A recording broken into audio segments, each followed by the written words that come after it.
Let me show you how to enable the Google Assistant and also how to enable the Hey Google voice command as well on your Samsung S26 and S26 Ultra. So first, simply swipe up and go to your Google folder where you have all the Google apps and find this Google app here. So click on this and then click this profile icon here.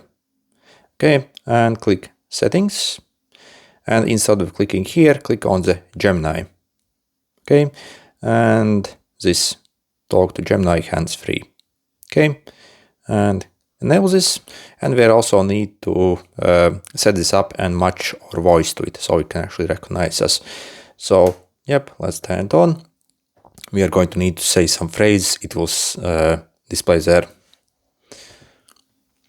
Okay, Google, help me write a thank you note.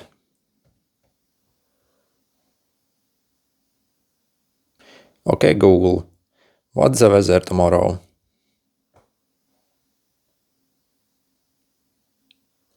Hey Google, explain how a rainbow is formed.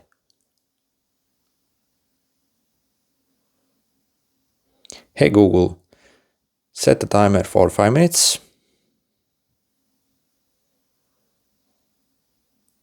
Okay, and we are done. Also, you can skip this, you do not need to do this. Okay, and it should be good to go. So you can simply say, hey Google, set a timer for 6 minutes. I have set a timer for 6 minutes. So see, you can ask it any questions or ask it to do certain things for you that you want to. Also at any time, if you also want to pull it off without saying the Hey Google thing, so simply press and hold your power button as well here, and it will also bring it up here. Okay, good luck.